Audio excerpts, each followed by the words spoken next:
Hello guys, what happens when the world's greatest detective must solve a murder in a place where logic is a lie and reality is a weapon?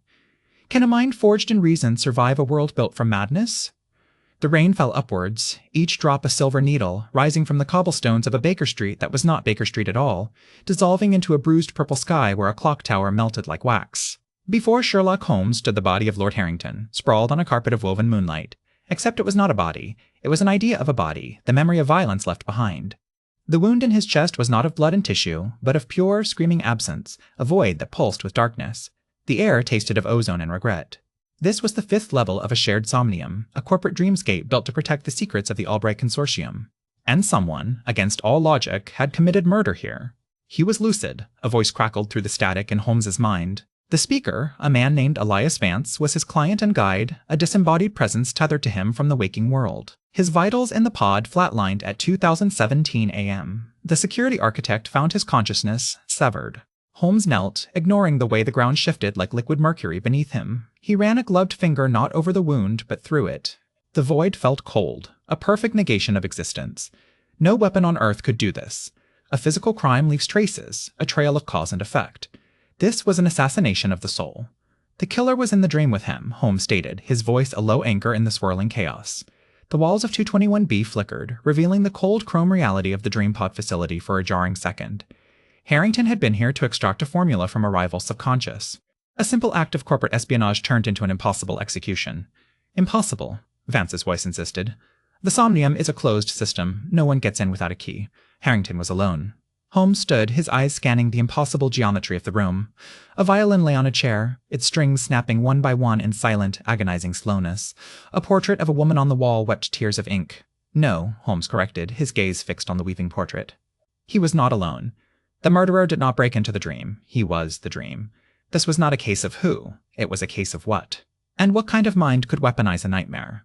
The investigation descended into a labyrinth of nested realities, each layer of the dream a more twisted reflection of the victim's psyche. With Vance as his disembodied guide, Holmes navigated Harrington's corporate ambition, a world of glass towers piercing skies of churning data streams. The suspect was a ghost, a phantom architect known only as Morpheus's. Vance described him as a former prodigy of Albright's dream program, a man who believed the Somnium was not a tool but a cage, a new form of psychic enslavement. He had vanished years ago, presumed dead. Now, it seemed he had become a god in the machine he once helped build.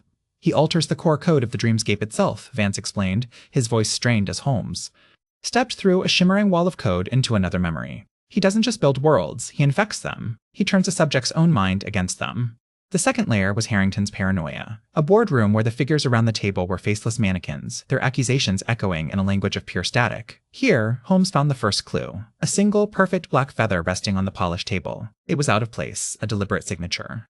When Holmes touched it, the world fractured. The mannequins turned their heads in unison, their blank faces now mirroring Holmes's own. The static coalesced into a whisper. The great detective, chasing shadows in a dead man's head. Do you feel the cage, Mr. Holmes? Morpheus was not just a killer. He was a philosopher with a scalpel. He didn't just murder Harrington, he deconstructed him, forcing him to confront the emptiness of his own ambition until his consciousness collapsed. The void in his chest was not a wound. It was a symbol, the result of a man being shown his own soul and finding nothing there. The trail led deeper, to a memory of Harrington's childhood. A rain-slicked London street, a facsimile of the one Holmes knew, but bleaker, colder. Here, the antagonist waited. He was not a monster. He was a man named Julian Croft, with tired eyes and a face etched with the pain of seeing too much reality behind the curtain. He stood under a gas lamp that bled shadow instead of light. You are a trespasser, Mr. Holmes, Croft said, his voice calm, resonant. He held a single black feather. You apply the laws of a physical world to a world made of thought. It is like trying to catch smoke with a net.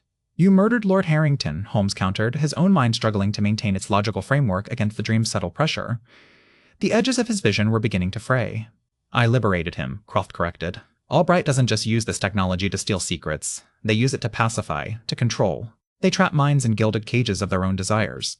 Harrington was their chief architect of this prison. I simply showed him the bars. His mind did the rest. He gestured to the world around them. This is not reality. It is a parasite, feeding on the consciousness of its host. I am the cure.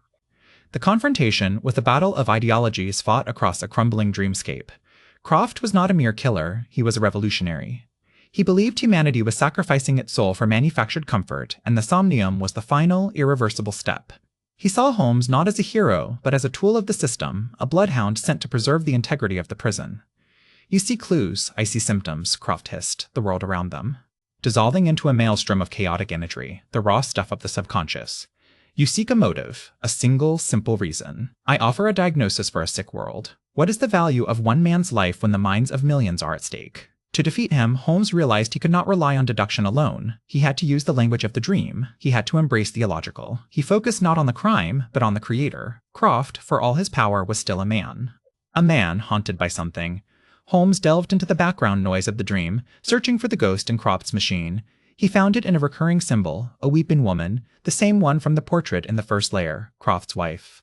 Lost to a somnium experiment gone wrong, her mind shattered, trapped in an eternal silent dream. Croft wasn't a revolutionary. He was a man consumed by grief, tearing down the world that took everything from him. You don't want to free humanity, Mr. Croft, Holmes said, his voice cutting through the chaos. The dream around them stabilized, coalescing into a sterile hospital room. A woman lay in a bed, her eyes open but vacant. You want to burn the hospital down because you could not save one patient. You speak of cages, but you are the one who is truly trapped. For the first time, Croft's composure broke. The dream world convulsed in agony, his agony. He was a god, but a wounded one. His power was immense, but it was anchored to his pain. Holmes had found the flaw in his architecture, the core of his being. The final confrontation was not a fight, but a choice. Holmes couldn't simply arrest Croft. He couldn't kill him. To remove him from the system would make him a martyr and prove his point. To leave him would allow him to continue his crusade. Vance, screening from the waking world, demanded Croft's termination. Neutralize the threat. Protect the system. But Holmes saw a third path, a crueler, more precise solution. He used Croft's own mastery against him. He did not destroy the dream of the hospital room. He perfected it. He wove it into the core of Croft's consciousness, using the man's own grief as the anchor.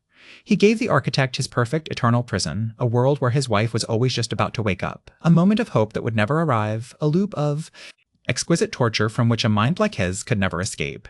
He would be conscious, aware, and forever trapped in his own customized hell. A ghost in the machine, pacified by a single, repeating false hope. Holmes withdrew from the dream. The sensation was like pulling himself from thick, cold mud. He opened his eyes to the sterile white of the pod chamber. Vance and a team of technicians stood over him, their faces pale. Is it done? Vance asked, his voice trembling. Mr. Croft has been contained, Holmes replied, the taste of ashes in his mouth. He had solved the murder. He had stopped the killer. He had saved the system. But he had done so by becoming a monster of a different kind. He had not delivered justice. He had delivered a damnation more profound than death. He looked at his hands. They felt unreal. He could still feel the phantom chill of the void in Harrington's chest, the upward pull of the rain. The case was closed, but a door in his own mind had been unlocked, and he was terrified of what might now walk through it. He had stared into the abyss of another man's soul and used it as a weapon. The victory was absolute, and it had cost him the certainty of his own reality. He was the great detective, the master of logic. But in a world made of dreams, what is logic but the most elegant cage of all? The story is not about solving a crime. It is about the price of seeing the truth when the truth itself is a construct. A mind is a terrible thing to break, but a far more terrible thing to build a prison from. Like, share, and subscribe if this story touched something real inside you. And don't forget to visit my YouTube channel to watch more interesting motivational, thriller, and fictional stories.